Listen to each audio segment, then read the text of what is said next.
글로벌 투자를 읽는 눈 글로벌 ETF 트렌드입니다. 찬바람 불면 배당주에 주목하라 라는 말이 있죠. 여기에 더해서 정부가 상법 개정과 세제 혜택을 통해 주주환원 정책을 본격화함에 따라 배당주, 이제는 단순한 겨울철 테마가 아니라 정책 모멘텀으로 다시 주목받고 있는데요. 오늘은 배당주의 숨은 모멘텀과 분리과세 확정이 불러올 변화를 짚어보도록 하겠습니다. 오늘도 하나자산운용 ETF 사업부 금정섭 상무님과 함께합니다. 어서 오세요. 네, 안녕하십니까. 반갑습니다. 요즘 날씨가 정말 쌀쌀해졌어요. 갑자기 가을이 추워졌어요. 없고 네. 이제 겨울이 바로 여름 다음에 겨울이다. 이런 이야기가 많이 돌고 있는데 이 쌀쌀해지면 배당주에 주목을 해야 한다라는 말이 또 격언으로 불리고 있지 않습니까? 오늘은 배당주 관련해서 이야기 나눠보도록 하겠습니다. 최근 국내 시장을 보면요. 사상 최고가라는 말이 낯설지 않을 정도로 매일 사상 최고가다라는 말이 들려오고 있는데 그야말로 불장을 이어가고 있죠. 이 반도체, 조방원, 전력기기, 주도주의 거침없는 상승세가 시장을 견인하고 있습니다. 이 상반기 주도주였던 배당주는 약간 하반기 들어서 주춤하는 모습이거든요. 상대적으로 좀 쉬고 있는 배당주, 올해 좀 잘 달리다가 이렇게 쉬는 이유 먼저 들어볼까요? 네, 뭐 요즘에 뭐 매일이 신고가죠. 네. 매일이 신고가다 보니까 이 배당주 투자하신 분들이 상반기 때 좋았는데 약간 상대적 박탈감 좀 느끼시고 있으신 것 네. 같아요. 그래서 말씀 주신 것처럼 왜 최근 주춤하냐 이제 이걸 보려면은 잠깐 좀 이 차트를 보면서 네. 하면은 좀 그림을 전체적으로 그릴 수 있을 것 같아요. 네. 이게 2025년 1월부터 그 여기 주황색이 고배당주 지수고요. 파란색이 코스피 지수입니다. 예, 차트를 그린 건데요. 원래 사실은 그 국내 배당주는 해외 배당주보다 인기가 없었어요, 원래. 네. 올해부터 인기가 생긴 거거든요. 그러니까 국내 투자자들은 휴드라고 불리는 해외 배당주를 많이 사다가 올해부터 갑자기 연초부터 조금씩 사기 시작했습니다, 배당주를. 근데 이유가 첫 번째 이제 모멘텀을 말씀드리는 건데 외납세액 환급 제도가 폐지가 됐거든요. 예, 그래서 해외 배당주를 투자를 하고, 그러니까 해외 배당 슈드, 한국판 슈드를 주로 많이 샀는데 그거를 연금 계좌에서 샀는데 배당을 받아 보니까 세금을 띄고 들어오게 돼서 받는 돈이 적어진 거거든요. 네. 근데 국내에는 그런 일이 없으니까 일부 그때 자금이 좀 옮기면서 네. 주가가 좀 오른 부분들이 있고요. 근데 여기 차트를 보시면은 4월부터 쭉 오르다가 첫 번째, 그러니까 여기 6월입니다. 신정부 출범 이후로 이제 계속 달려가죠. 네. 그 전에는 기대감도 있었고요. 쭉 달려가다가 어디까지 달려갔냐면 7월까지 달려갔습니다. 그때 이제 모멘텀이 갑자기 튄 게 상법 개정안이 국회 본회의를 통과하면서 네. 고배당주가 갑자기 훅 위로 올라갔죠. 근데 그거를 보고 약간 조정을 받고 있는 상황은 어떤 일이 있었냐면은 배당소득 분리과세가 원래 시장 기대치 대비해서 정부안이 좀 높게 나왔어요. 네. 대략 한 25% 정도 생각을 했다가 35% 상향 조정하면서 좀 실망을 많이 했습니다. 예. 그래서 새 정부 들고 그다음에 사실은 상법 개정안을 통해 가지고 굉장히 좀 환호를 했다가 7월 말에 기재부가 발표한 그 세제 개편안에서 네. 시장이 좀 본격적으로 하락한 맞아요. 부분이 있고요. 저는 그게 결정적이었다고 봅니다.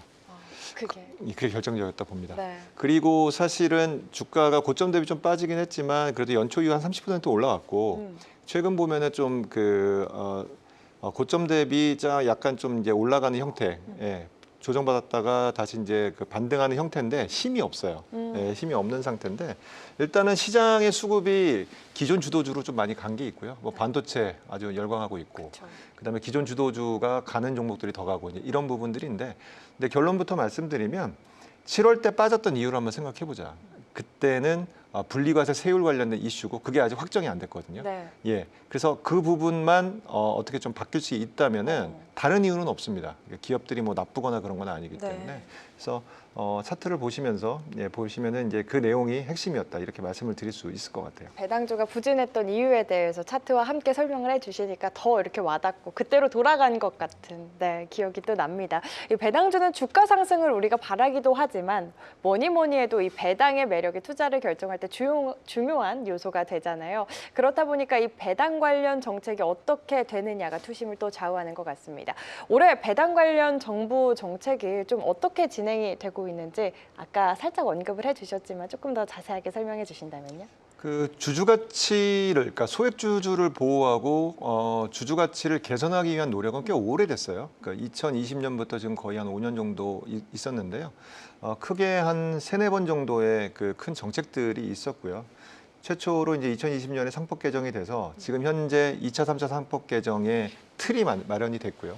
그것만으로도 사실 큰 좀 발전이 있었다고 보고, 그다음 배당 선진화 제도도 22년에 있었고요.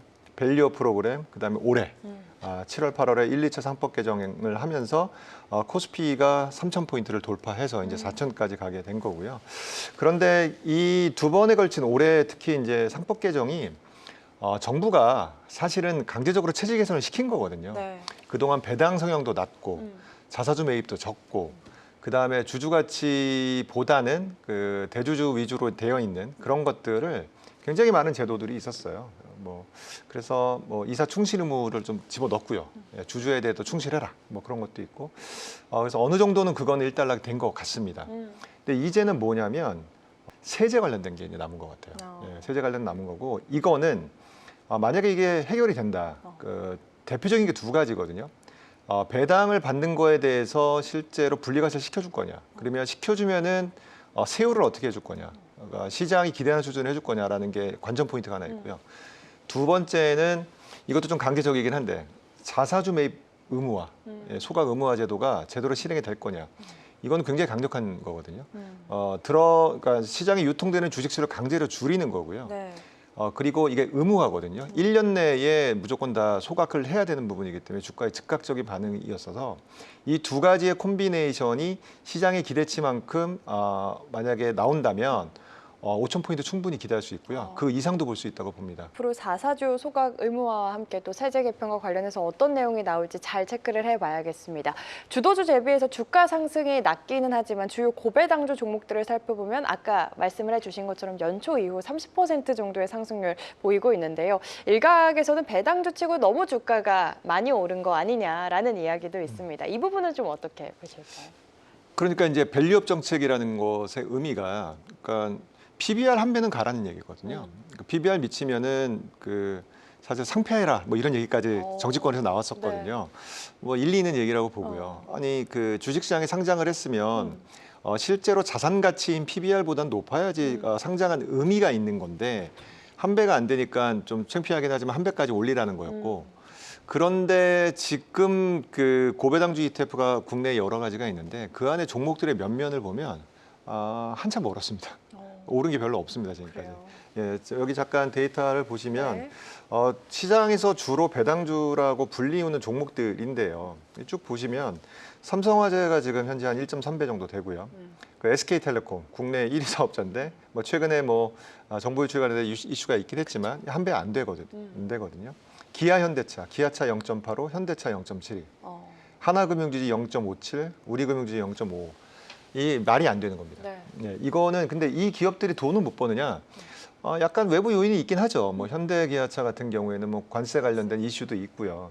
하나하고 우리는 최근에 대출 관련돼서 좀 어려운 부분도 있긴 하지만 벌어들이는 돈의 규모 자체가 다르고요. 그렇다고 역성장하지 않거든요. 성장이 있는 부분인데 이 정도밖에 가치를 못 받고 있다는 거는 문제가 있는 거고요. 30% 정도 연초 이익 오르긴 했지만 갈 길이 멀다.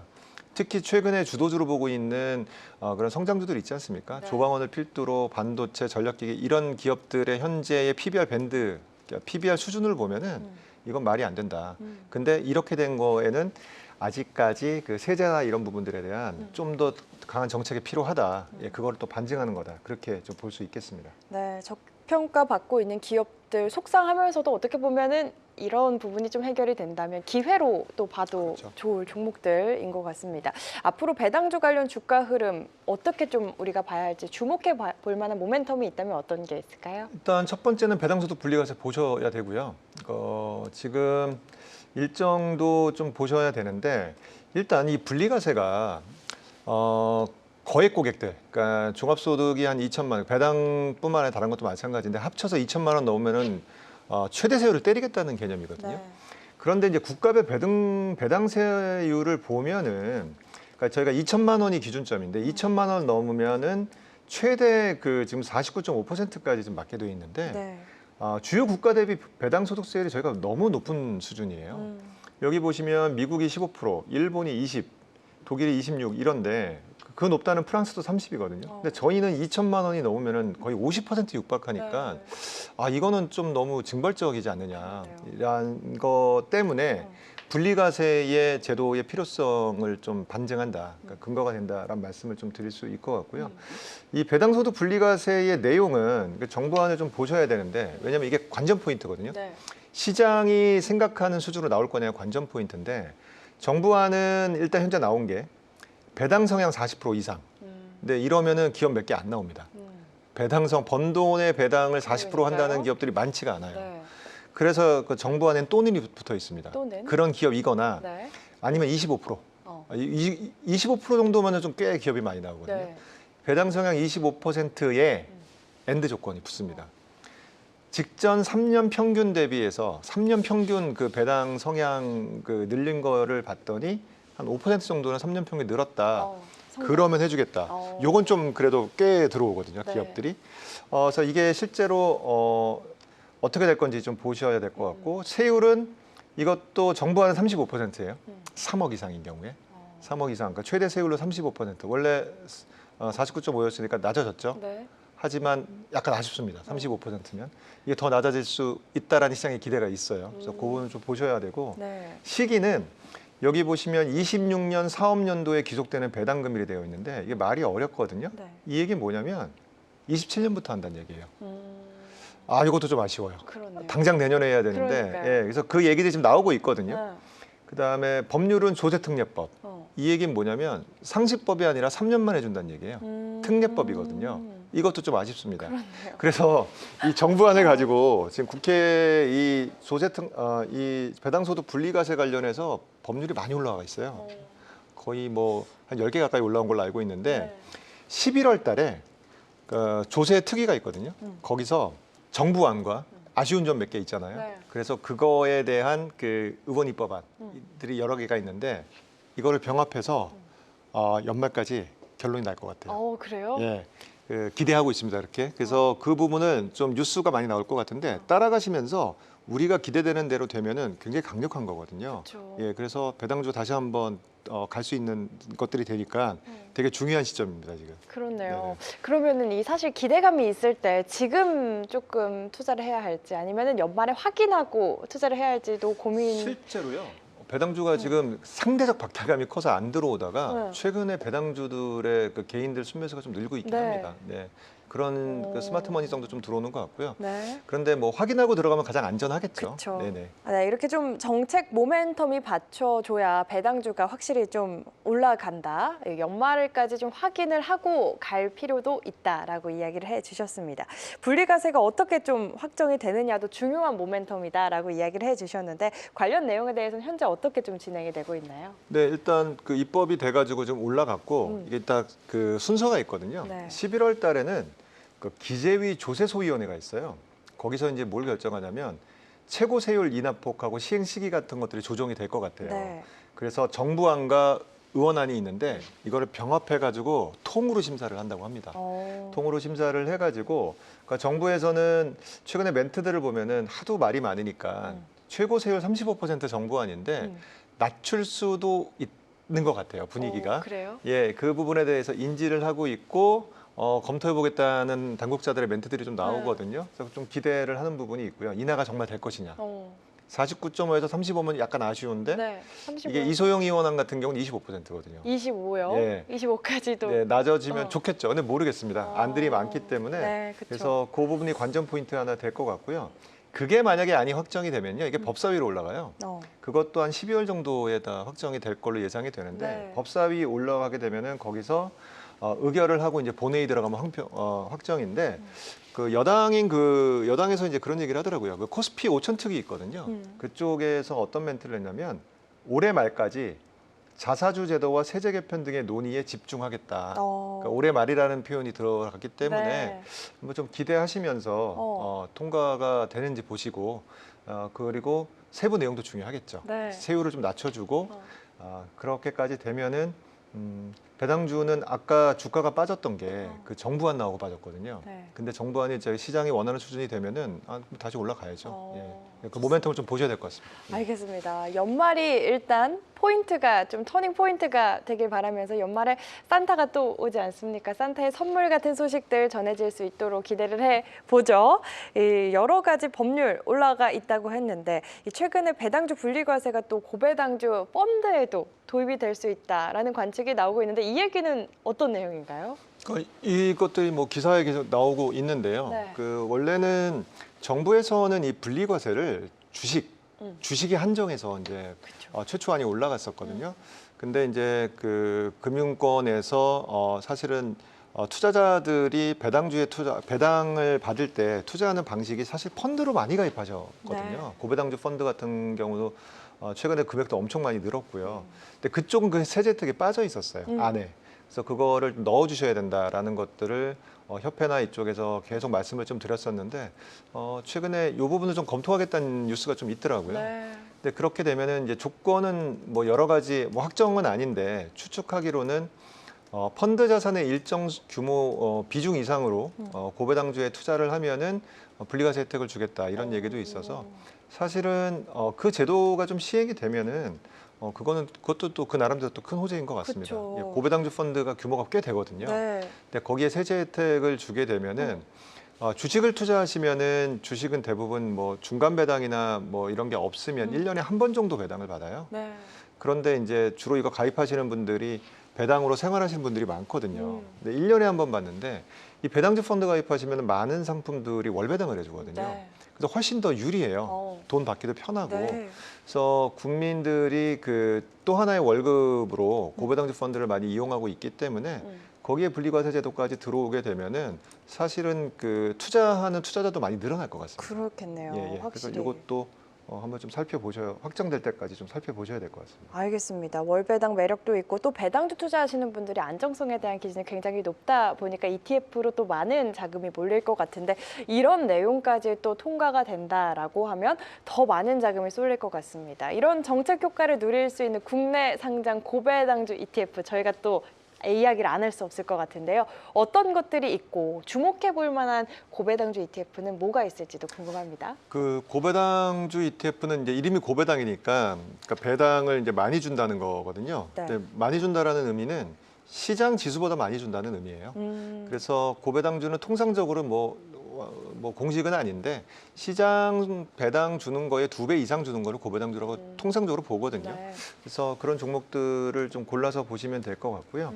순자산 규모로 지금 배당주 펀드 규모 큰 거를 제가 좀 봤는데 종목별로 비슷하긴 하지만 조금씩 다른 것도 있으니까 이런 그 ETF가 어떤 종목을 투자하는지 그다음에 어떤 방법론으로 종목을 뽑는지 체크를 하시면서 투자하시면 될 것 같습니다. 그래서 간단히 말씀드리면 플러스 고배당주는 앞으로 배당이 늘어날 것 같은 예상 배당 수익률이 높은 30종목을 투자하고요. 타이거의 은행 고배당 플러스 탑10은 고배당주 중에서 이제 은행들 위주로 이제 조금 그 집중해서 투자하는 상품이고요. 여기는 예상 배당률 기준으로 상위 10종목입니다.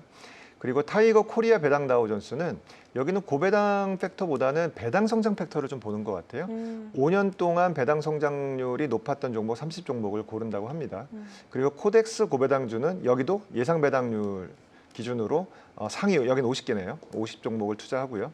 소울 금융지주 플러스 고배당은 아까 타이거 은행 고배당처럼 약간 금융지주에 포커스를 맞춰서 네. 매상 배당률이 높은 종목 10종목을 투자하니까 비슷한 듯한데 약간 다르거든요. 네. 예, 그래서 이거 좀 살펴보시고 투자를 하시면 될 것 같습니다. 알겠습니다. 정말 유익한 시간인 것 같아요. 마지막으로 우리 코스피 5000 시대 배당주 전망과 연말 배당주 ETF 투자 전략 좀 함께 세워주신다면 어떻게 세워주실까요? 지금 그 PBR 한 배 기준으로 저평가된 그 주식들 시장을 좀 정상화시키려는 이런 흔히 말하는 게 밸류업 정책 있잖아요. 네. 그러니까 우리나라만 하는 게 아니에요. 제일 먼저 시작했던 게 그 아시아 국가에서는 일본이었고요. 여기가 23년부터 시작을 했거든요. 그래서 23년부터 시작해서 준비 기간이 좀 있었는데 똑같습니다. PBR 한 배 이상 올리고 PBR 한 배 이상 올리기 위한 그런 그 내용을 계획을 짜서 배당 성향 어떻게 늘릴 거고 ROE 어떻게 늘릴 거고 자사주 매입 얼마 할 거냐 장기 계획을 올려라 그리고 지켜라 이런 거였거든요. 그렇게 하고 일본이 그 2배 이상 올랐어요, 주식이. 최근 일본 주식 굉장히 좋잖아요. 그렇죠. 뭐 여러 가지 이유가 있겠지만 밸류업 정책이 굉장히 큰 역할을 했다 봅니다. 그거를 본따서 조금 늦게 시작한 게 저희였고요. 네. 1년 뒤에 시작한 게 한국의 밸류업이고요. 중국도 밸류업 정책하고 있어요. 그래요? 거기도 배당주 많이 올랐습니다. 이 밸류업 정책은 특히 미국을 중심으로 한 그런 그 주가가 제대로 평가받고 있는 곳 대비해서 현재 저평가된 그 나라의 제대로 이제 값어치를 받기 위한 노력이거든요. 네. 그래서 이 자체가 성공을 해야 됩니다. 음. 그리고 앞서 말씀드렸던 그 정책 모멘텀들이 들어오게 되면은 좀 긍정적일 것 같고요. 이게 제대로 되면 코리아 디스카운트가 사라질 거고요. 코스피 5천 시대 이상 기대를 좀 할 수 있을 것 같습니다. 뭐 현재는 상대적으로 조방원 섹터 같은 주도 섹터에 약간 잠깐 묻혀 있지만 앞서 말씀드린 것처럼 그런 그 저희가 기대하는 수준의 세제가 들어오고 정책들이 시장이 기대하는 대로 되게 된다면 금융주도 보셔야 됩니다. 또 다시 한번 주도주가 될 수 있어요. 네. 그건 좀 보시면서 하셔야 될 것 같습니다. 꼭 그래야 할 것 같습니다. 올해 배당주는 단순한 계절 테마를 넘어 정책 모멘텀으로 다시 부각받고 있습니다. 세제를 둘러싼 정책 변화가 배당주 시장의 새 방향을 정할 중요한 변수가 될 전망인데요. 지금부터 꼭 눈여겨보시면 좋을 것 같습니다. 세계를 잇는 투자 글로벌 ETF 트렌드로 쉽고 안전하게 오늘 글로벌 ETF 트렌드는 여기까지입니다. 오늘도 좋은 말씀 감사합니다. 네, 감사합니다.